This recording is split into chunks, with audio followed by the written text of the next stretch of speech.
Sexo e Destino, de André Luiz, primeira parte, capítulo 6. De volta ao aposento da enferma, nos certificamos de que Nemésio e Marina haviam saído. A camareira da casa velava. Neves, desenchabido, absteve-se de qualquer comentário.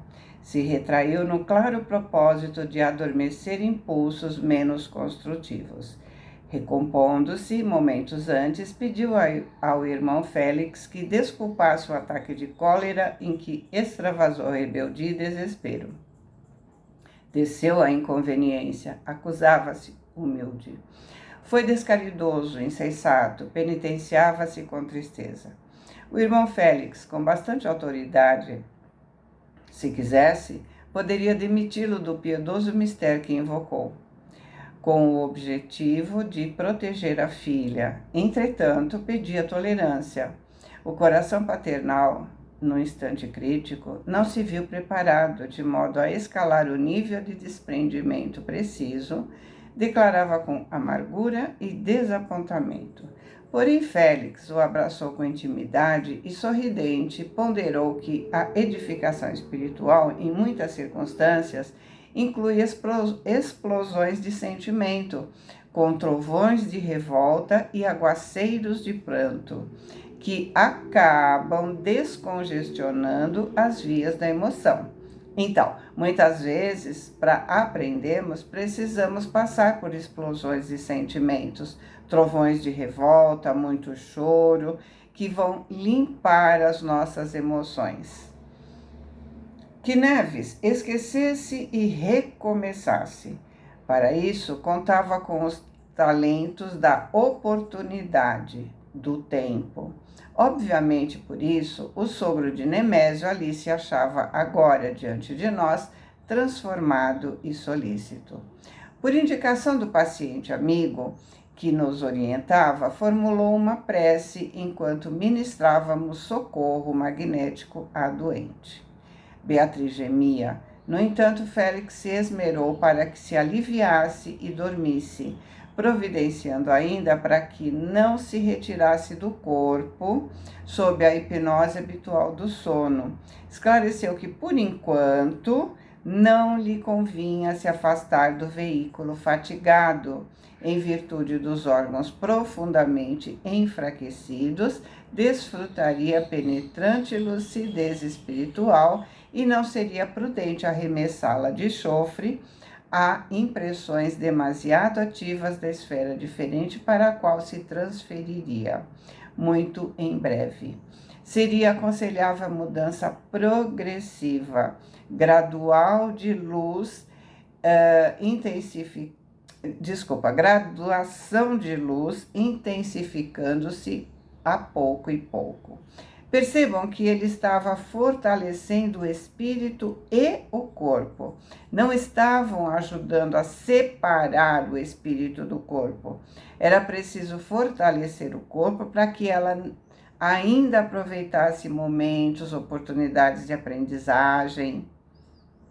Largamos a filha de Neves em repouso nutriente e restaurador e demandamos a rua. Acompanhando o Félix, cujo semblante passou a denotar profunda preocupação, alcançamos espaçoso apartamento do Flamengo, onde conheceríamos de perto os familiares de Marina. A noite avançava. Transpondo estreito corredor, pisamos o recinto doméstico, surpreendendo, no limiar, dois homens desencarnados que debatiam com descuidada chocarrice, gracejo desabusado, insolente, escabrosos temas de vampirismo. Vale assinalar que, embora pudéssemos fiscalizar os seus movimentos e ouvir sua eloquência fecinina, obscena, difamadora, nenhum dos dois podia registrar a nossa presença. Prometiam arruaças, argumentavam desabridos, ríspidos, ásperos, malandros, acalentados, mas perigosos. embora invisíveis para aqueles junto dos quais se erguiam por ameaça insuspeitada. Ou seja, eles não podiam ver André, Neves e Félix porque estavam em outra faixa vibratória, assim como não eram percebidos pelas pessoas obsidiadas. Por isso, ele diz ameaça insuspeita. Por semelhantes companhias, fácil apreciar os riscos a que os moradores se expunham naquele ninho de cimento armado, embutidos na construção enorme, sem qualquer defesa de espírito. Entramos. Na sala principal, um cavalheiro de traços finos, em cuja maneira de escarrapachar-se, então, sentar-se inteiramente à vontade, sem preocupação com a compostura, se adivinhava para logo o dono da casa. Lia um jornal vespertino com atenção. Os atavios, os enfeites, né, do ambiente, apesar de modestos, denunciavam apurado gosto feminino. O mobiliário antigo, de linhas quase rudes, suavizavam-se ao efeito de ligeiros adornos. Tufos de cravos vermelhos se derramavam de vasos cristalinos.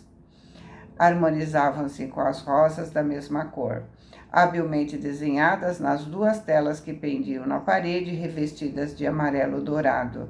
Mas, destoante e agressiva, uma esguia garrafa contendo uísque empinava o gargalo sobre o crivo lirial que completava a elegância da mesa nobre, deitando emanações alcoólicas que se casavam ao hálito do amigo derramado no divã.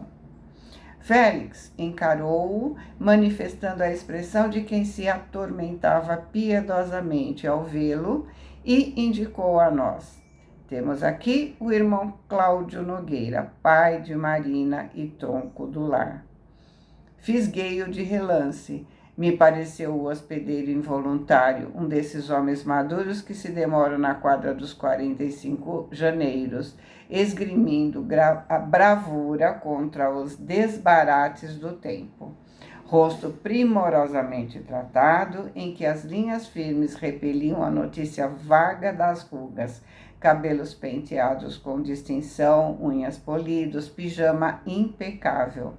Os grandes olhos escuros e móveis pareciam imanizados às letras, pesquisando motivos para trazer um sorriso irônico aos lábios finos.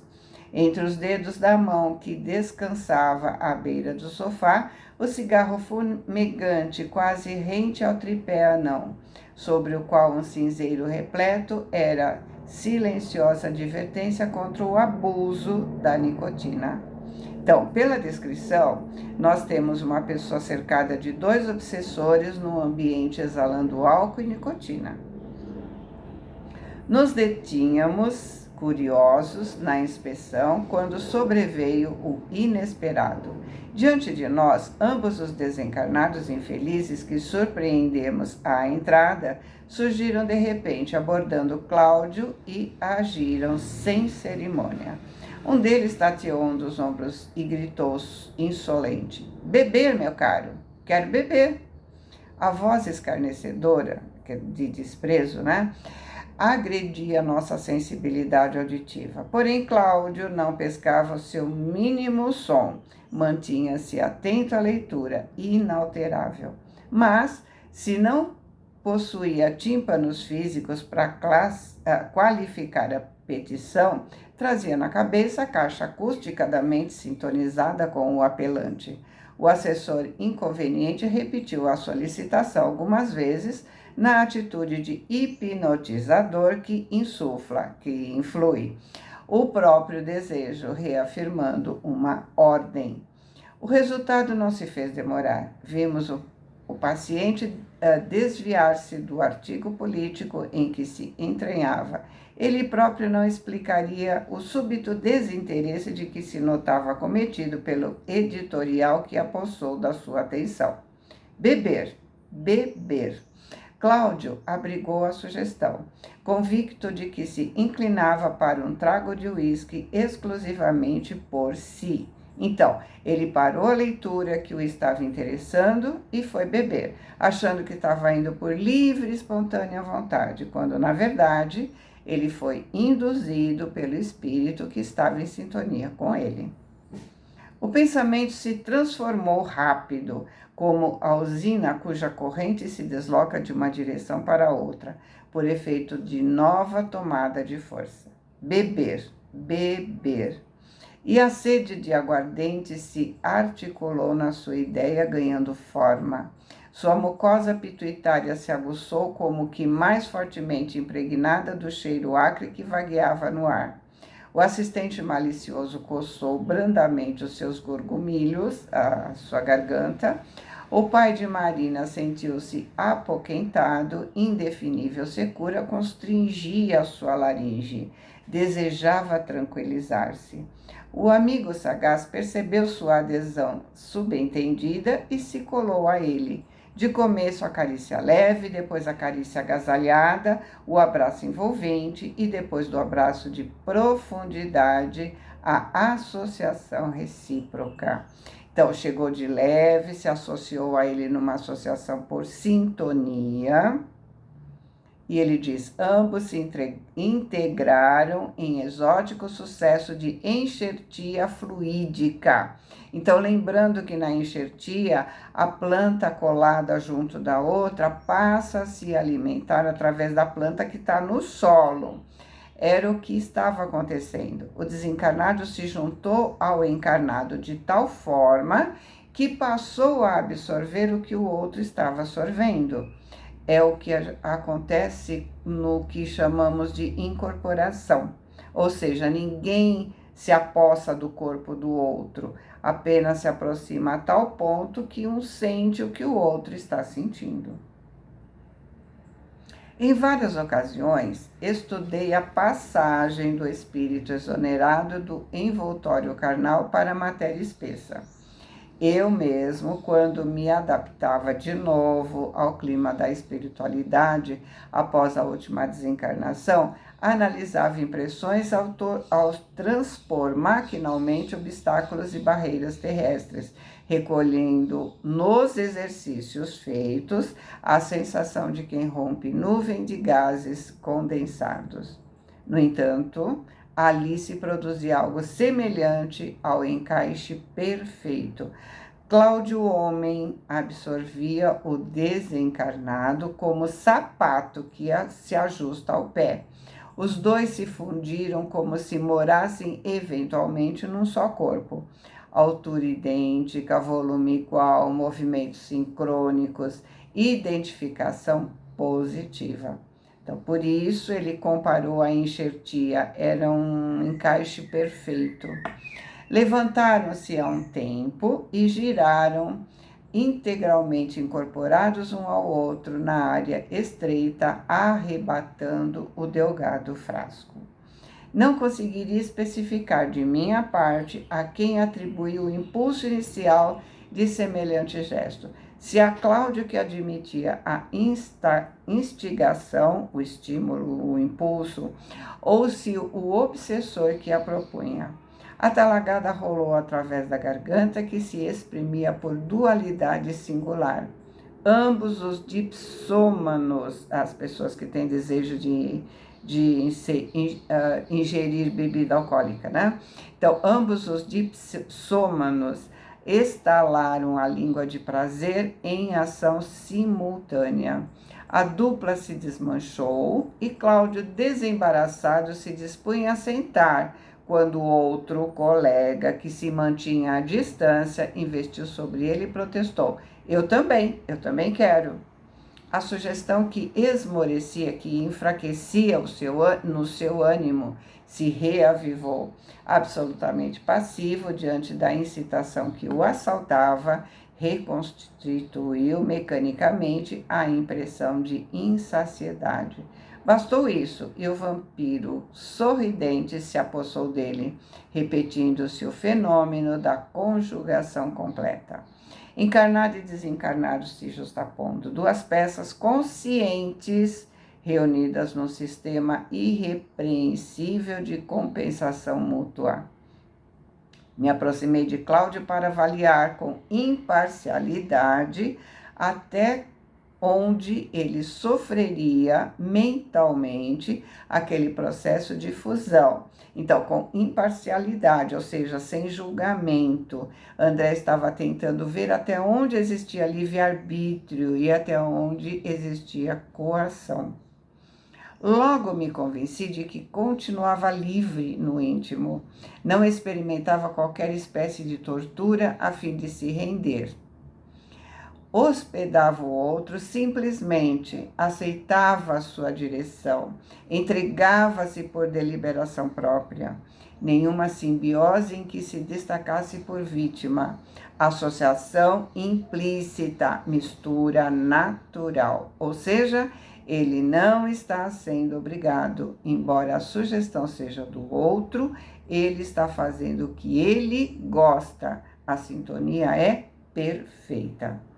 Efetuava-se a ocorrência na base da percussão, apelo e resposta. Cordas afinadas no mesmo tom. O desencarnado propunha, o encarnado aplaudia.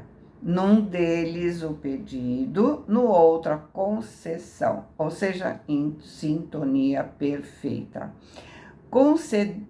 Condescendendo em confundir os próprios sentimentos, Cláudio se acreditou insatisfeito e retrocedeu sorvendo mais um gole. Não me furtei a conta curiosa. 2 goles para 3. Novamente desimpedido, o dono da casa estirou-se no sofá e retomou o jornal.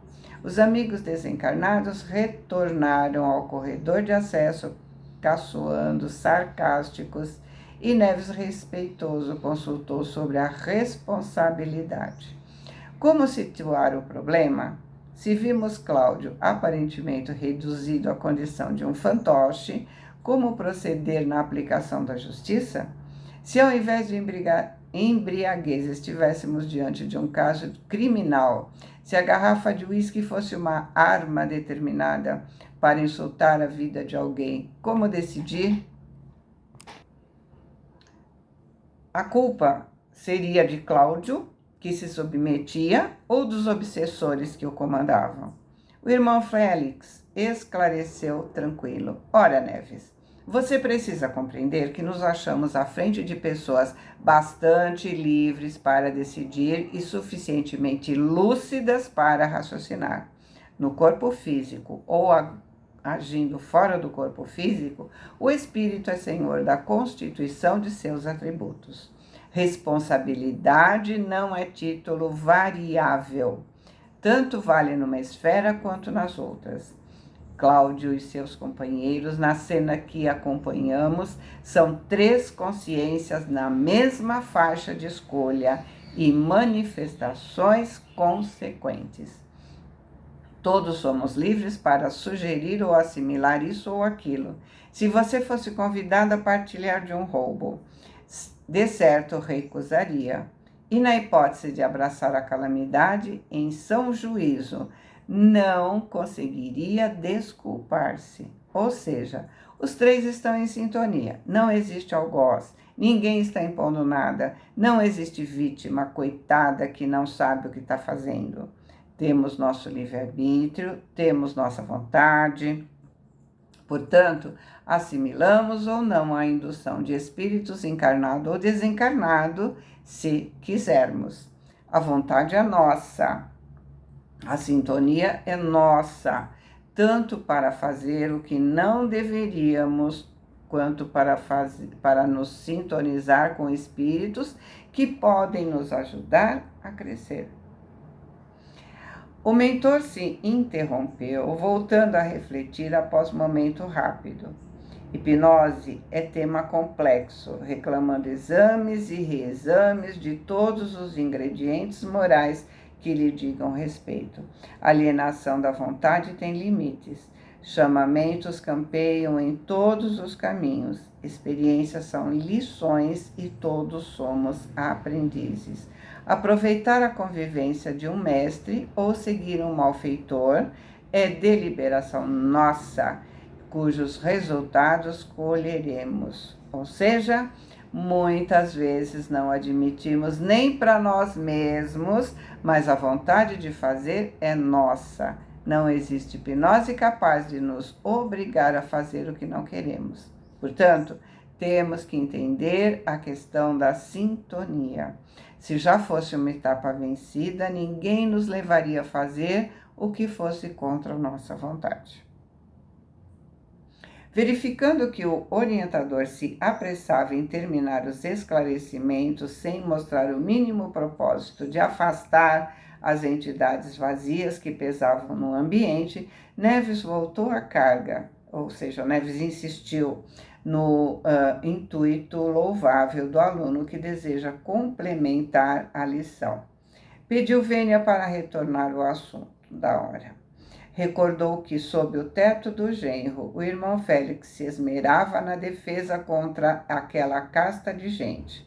Amaro, o enfermeiro prestimoso, foi situado junto de Beatriz, principalmente para correr com intrometidos desencarnados. Por isso, o aposento da filha se tornou um refúgio, né? Ali, no entanto, e perguntava pelo motivo da direção diferente. Ou seja, por que o tratamento diferente para cada uma daquelas pessoas, né? No caso de Beatriz, foi até colocado o enfermeiro para garantir a integridade do ambiente. E ali não. Por quê?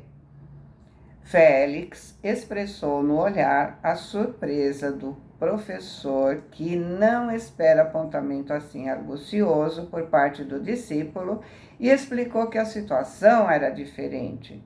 A esposa de Nemésio mantinha o hábito da oração, imunizava-se espiritualmente por si, repelia sem esforço quaisquer formas, pensamentos de sentimento aviltante que lhe fossem arremessadas.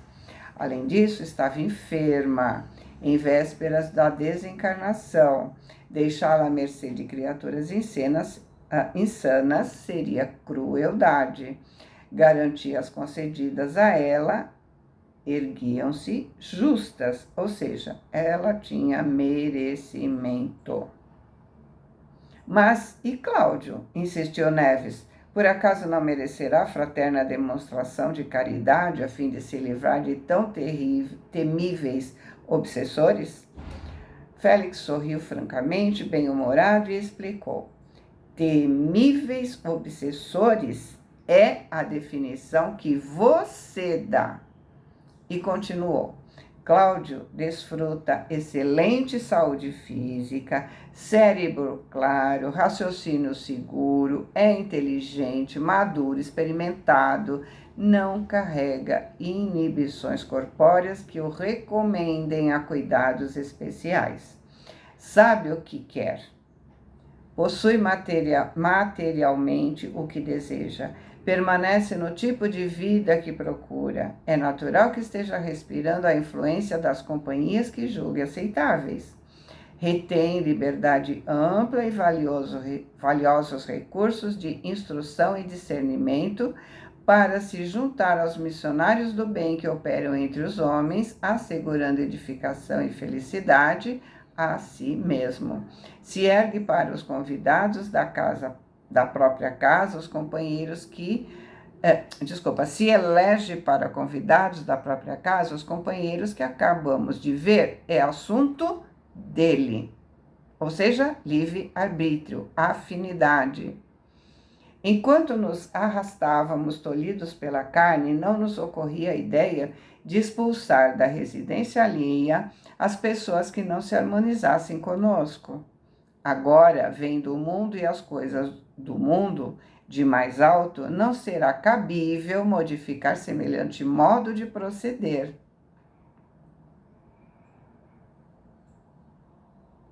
Então, não podemos entrar na casa de quem quer que seja e expulsar seus convidados, seus amigos, porque não são compatíveis conosco.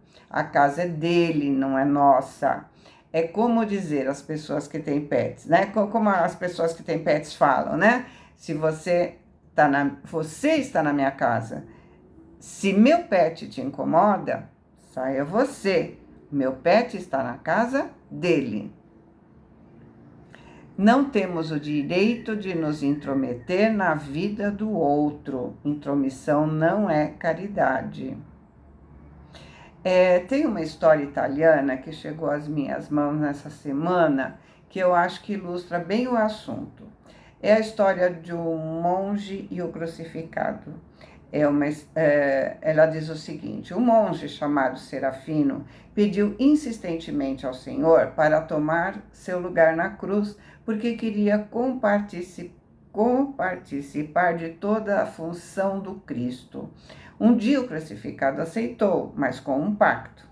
O Senhor Jesus disse-lhe que você fique calado. Serafino, sendo um monge acostumado ao rigor, à observância do silêncio, prometeu imediatamente. O Cristo então desceu da cruz, que estava na igreja, e em vez disso o monge Serafino colocou-se em seu lugar.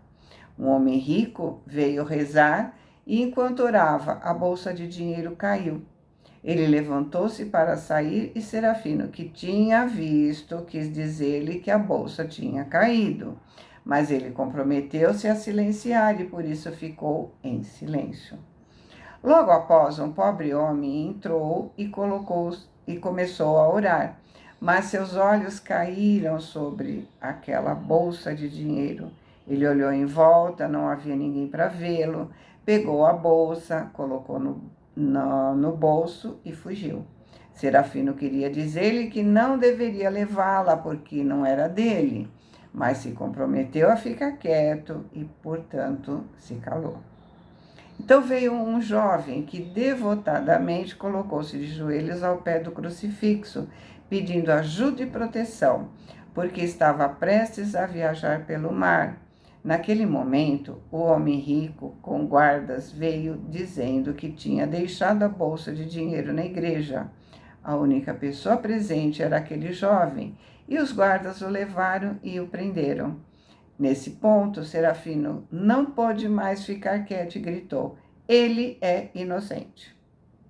Imaginem, o crucifixo falante salvou o jovem da prisão, porque em virtude daquela voz, fizeram melhores investigações e deixaram o jovem ir e embarcar, e prenderam o pobre que pegou o dinheiro e a bolsa com que o dinheiro foi devolvida ao homem rico.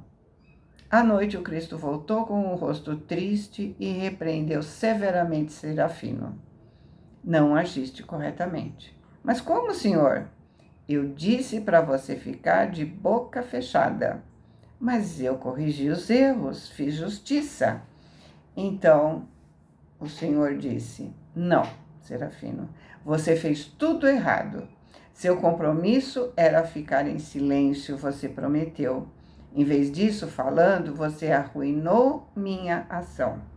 Esse homem rico estava prestes a fazer uma má ação com aquele dinheiro e eu o fiz perder. Aquele homem pobre precisava dele e eu o tinha feito encontrar. O jovem agora está afundado no mar e ele me pediu ajuda. Se ele tivesse ido à prisão, pelo menos por um dia, teria perdido seu navio e não teria morrido. Você arruinou tudo. Você não pode se colocar no meu lugar, querido Serafino.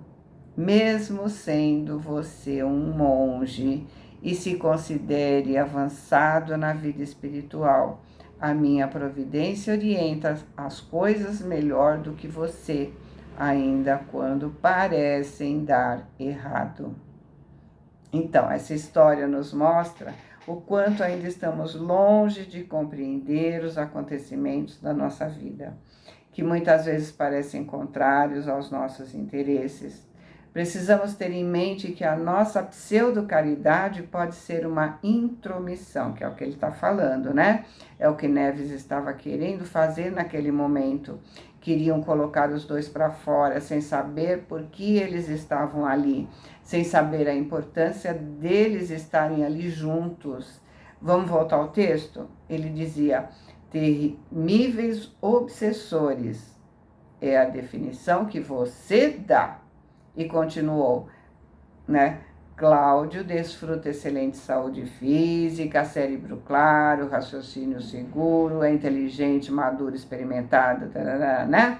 Não carrega inibições corpóreas que o recomendem a cuidados especiais. Sabe o que quer, ou seja, ele está bem e sabe o que quer. Tem condições de exercer seu livre-arbítrio e escolher com quem ele quer conviver. O tema se desdobrava, assumindo aspectos novos. Estão começando a entender, né? Curioso interferir. Mas, irmão Félix, é importante convir que Cláudio Liberto poderia ser mais digno. Isso é perfeitamente lógico, confirmou. Ninguém nega. E por que não dissipar de vez os laços que o prendem aos malandros que o exploram? O autorraciocínio da espiritualidade superior jorrou pronto. Cláudio certamente não os considera vagabundos. Para ele, são sócios estimáveis, amigos caros. Por outro lado, ainda não investigamos a causa da ligação entre eles para cunhar opiniões extremadas.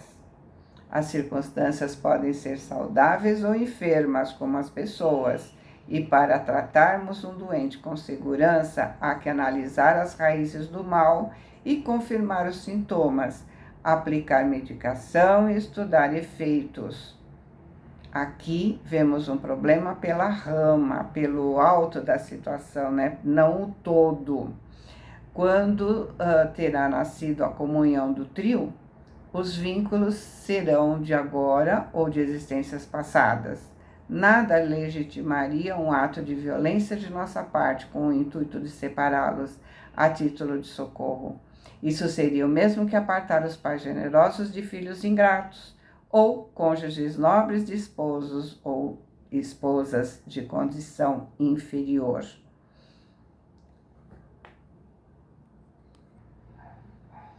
Sob o pretexto de assegurar limpeza e bondade nos processos da evolução. A responsabilidade tem o tamanho do conhecimento. Então, só seremos responsabilizados pelo que sabemos. Lembra da parábola dos talentos? Cada um recebe quantidade diferente de acordo com a sua capacidade. Não dispomos de meios precisos para impedir que um amigo se onere em dívidas escabrosas ou se despenque em desatinos deploráveis, embora nos seja lícito dispensar-lhe o auxílio possível, a fim de que se acautele contra o perigo do tempo viável, sendo de notar-se que as autoridades superiores da espiritualidade chegam a suscitar medidas especiais que imponham aflições e dores de importância aparente a determinadas pessoas, com o objetivo de livrá-las de quedas em desastres morais iminentes, quando mereçam esse amparo de exceção. Na Terra, a exata justiça apenas cerceia as manifestações de alguém, quando esse alguém compromete o equilíbrio e a segurança dos outros na área da responsabilidade que a vida lhe demarca, deixando a cada um a regalia de agir como melhor lhe pareça. Então, os espíritos superiores nunca vão interferir no nosso livre-arbítrio, no livre-arbítrio de quem quer que seja. Eles podem cercear se a pessoa, com sua atitude, possa prejudicar muitas outras, que não merecem esse prejuízo. Lembrando que estamos onde devemos estar. Adotaremos princípios que valham menos perante as normas que afiançam a harmonia entre os homens? Retomando as elucidações lapidares que entretecia, o irmão Félix se revestiu de um halo brilhante. Elevados, não encontrávamos em nós senão silêncio para significar admiração diante da sabedoria e da simplicidade. O instrutor olhava Cláudio com simpatia, dando a entender que se dispunha a abraçá-lo paternalmente e receando talvez que a oportunidade escapasse, Neves, humilde e respeitoso, pediu se revelasse a sua insistência. Entretanto, solicitava fosse esclarecido ainda um ponto dos esclarecimentos em vista. Diante do mentor paciente, perguntou pelos promotores de guerra entre os homens. Félix declarou que a justiça tacitamente, implicitamente, cerceia as ações dos que ameaçam a estabilidade coletiva. Como entender a existência de governantes transitórios erigindo-se na terra em carrascos de nações? Félix sintetizou, reempregando algumas das palavras de que se utilizou. Dissemos cercear, no sentido de corrigir, de restringir. Ele não disse bloquear. Também assinalamos que toda criatura vive na área de responsabilidade que a lei lhe delimita, então ninguém está no lugar errado. Compreendendo-se que a responsabilidade de alguém se enquadra ao tamanho do conhecimento superior que esse alguém já adquiriu, é fácil admitir que os compromissos da consciência assumem as dimensões da autoridade que lhe foi atribuída. Então, a cada segundo é dado segundo o seu conhecimento, portanto, é sempre uma prova. Uma pessoa com grandes cabedais de autoridade pode elevar extensas comunidades à culminância do progresso e do aprimoramento, ou afundá-las em estagnação e decadência. Isso na medida exata das atitudes que tome para o bem ou para o mal. Naturalmente, governantes e administradores em qualquer tempo respondem pelo que fazem. Cada qual dá conta dos recursos que lhe foram confiados e da região de influência que recebeu, passando a colher de modo automático os bens ou os males que haja semeado. De novo, a gente volta na parábola dos talentos, A cada um segundo as suas obras. Porém, víamos que Félix não desejava estender-se em mais amplas considerações filosóficas, assentando no rosto a expressão de quem nos pedia transferir para depois qualquer outra interrogação, acercou-se de Cláudio a envolvê-lo nas suaves radiações do olhar brando e perspicaz. Estabeleceu-se ligeira e doce expectativa. O benfeitor parecia emocionado, parecia agora mentalmente distanciado no tempo. Acariciou a cabeleira daquele homem com quem Neves e eu, no fundo, não nos afinávamos tanto assim, semelhando-se médico piedoso encorajando um doente menos simpático. Aquele momento de comoção, entretanto, foi rápido, quase imperceptível, porque o irmão Félix retomou nossa intimidade e comentou despretensioso: quem afirmará que Cláudio amanhã não será um homem renovado para o bem, passando a educar os companheiros que o deprimem? Por que atrair contra nós a repulsão de três, simplesmente porque se mostrem ignorantes e infelizes? E por acaso se admitirá que não venhamos a necessitar uns dos outros? Existem adubos que lançam emanações extremamente desagradáveis, no entanto, asseguram a fertilidade do solo, auxiliando a planta que, por sua vez, se dispõe a nos auxiliar. Lindo isso, né? O benfeitor esboçou um gesto de quem encerrava a conversa e gentil nos lembrou o trabalho em andamento. Então, vamos aguardar o próximo capítulo. Boa semana, fiquem com Deus, amo vocês.